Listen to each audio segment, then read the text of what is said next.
What's good, YouTube? Mr. Spriker here, doing a deck profile update once more. Hi to the guys at school, I suppose, because I reckon you're watching for some bizarre reason, because you want to have a good laugh at me probably, but yeah.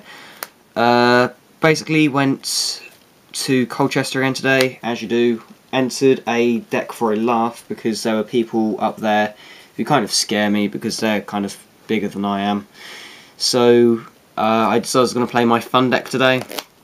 Went 2-2, surprisingly, with a side deck, obviously. So it was a Crystal Beast deck, which I then changed it after the tournament to make it a little bit more consistent and a little bit more fun, because I found that Crystal Beasts, they have a certain way of working.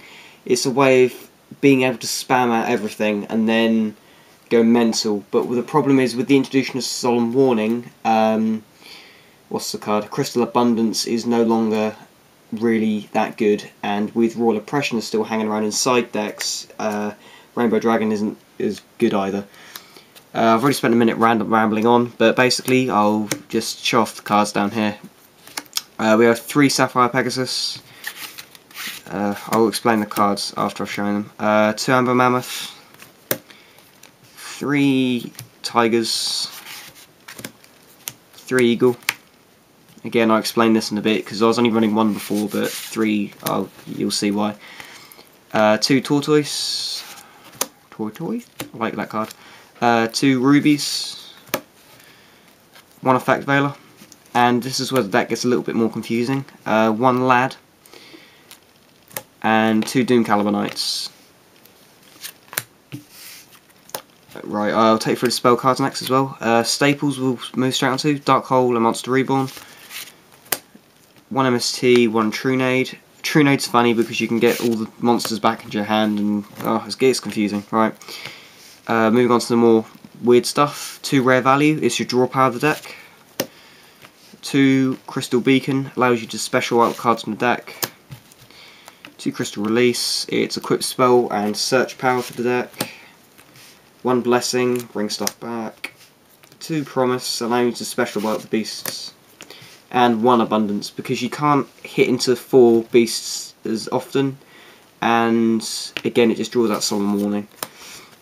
Trap cards, we run 1 TT, 1 Compulse, that's a Hollow Compulse as well, so it's all sparkly stuff. 1 Chain Disappearance, best card ever, was in my side deck. I now need to find 3 more, but yeah, it messes up zombies who I was playtesting against earlier. 2 Trap Stun, and the final 2 cards of the deck are Icarus Attacks, which I owe Computer Kid because I'm nicking them off him because I can't find mine at the moment, whether they're around here somewhere.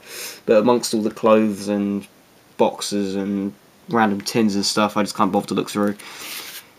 Right, let's take a quick flick through the deck. Sorry, I'll just take me 2 seconds. Oops.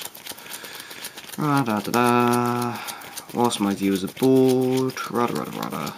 Right. Start from the beginning. If you want to know what these cards do, then just keep watching. If not, then you see the deck profile. 3 Pegasus is your search power, allowing you to get to the spell and trap card zones, then go nuts later on. Again, it's a decent beat stick, and your opponent has to usually waste a Solemn Warning on it. And if they try and bottomless it, you can add it to your spell and trap card zone, which is quite nice. 2 Amber Mammoths, again they're quite big beat sticks, and also if you have a weaker monster out, you can drag the attack towards him, and then go to your spell and trap card zone to add up for the count. 3 Tiger, I had so many people warning these today, it was unbelievable. They don't like a 2000 beat stick. Okay, 1600, so he's weaker generally. In your turn, when you attack, he is 2000 basically.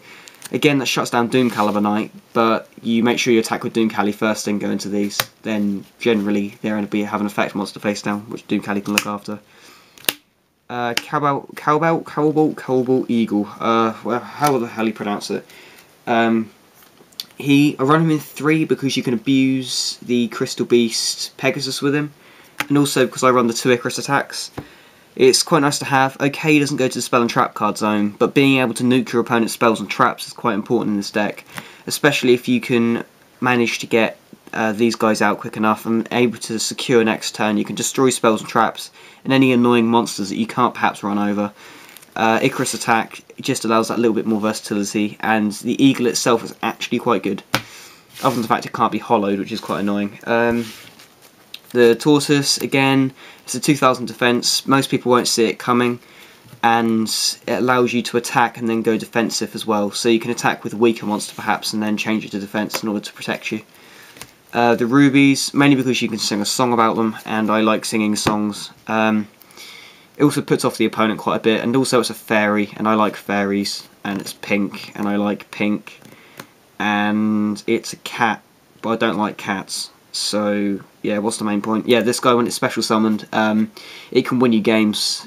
Basically, if you have 5, including one of these, in your spell and trap card zone, you special her, she forcefully drags out the rest of them, and then your opponent just goes there and goes, okay, either I've got a bottomless trap hole face down, which I can destroy all of them with, or I'm just going to sit here and panic. And generally they choose the panic option, because nobody nowadays runs bottomless, because they're all weird and stuff.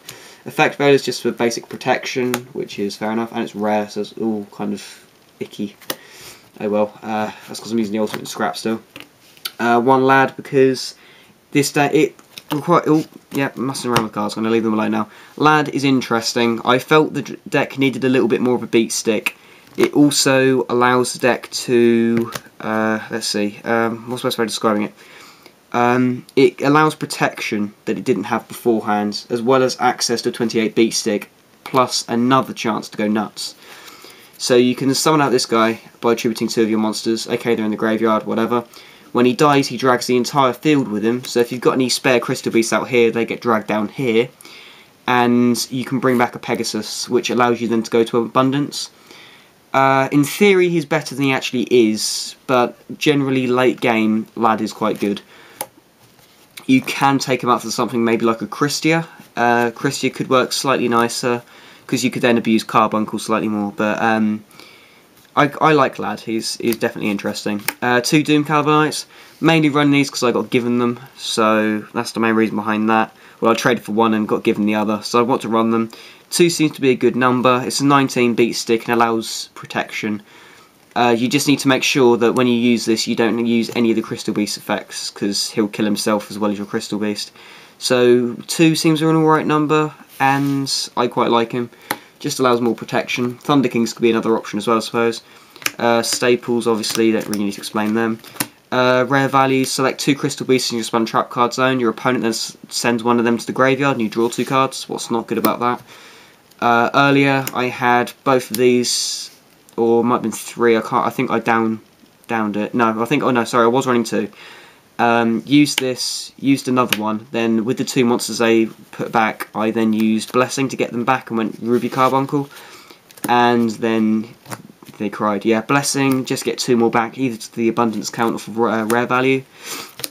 2 beacons, again, because they're incredibly sparkly and I like shiny things, and because they special from the deck, which allows you to get either a Carbuncle or a Pegasus or something you might need out at the time. 2 releases, because it's a very nice trap bluff. You can set it, your opponent will MST, you'll get a Crystal Beast, as well as giving an equip boost of 800 attack points, which again is quite a nice increase. 2 Crystal Promise, special out Carbuncle, abuse the right of your spell and trap card zone. Abundance for epic wins and epic lols, so you can send every single card in the field to the graveyard and special back as many as you can. So, but the problem is you have to pay the cost, so send the full Crystal Beast as the cost. So if your opponent Solemn Warnings it, then yeah, you're slightly screwed. TT, because even if you do neg yourself with the Crystal Beast out in the field, generally it's a plus because you'll have them in your spell and trap card zone. Compulse just for protection, Change's Appearance again for protection, Trap Stun, protection, and Icarus attacks because they're hilarious and your opponent won't see them coming. Right guys, I've now just officially wasted 10 minutes of your life. Any comments for the deck, let me know, just post them below, yeah, down there. Anything else about the deck, post them down there. Yeah, and hopefully you guys have enjoyed watching this. I tried to make my deck profiles a little bit more interesting. Infernity and Scrap have been testing very well. Remade the Infernities last night. Playtested them against Sabres and Samurais. I think went against Computer Kid as well, yeah. I won most of the games, I think, if I remember rightly. Except from a couple of dead draws. But this deck is very fun. I wouldn't say it's overly competitive, but it can be. So guys, comment, rate, subscribe. This has been Mr. Spryco, or Baz, for you guys who are watching at school with his random Crystal Beast deck. And the camera's pointing slightly different. But yeah, see you guys next time, and yeah, see you guys. I'm going to reach for the camera and turn off this way.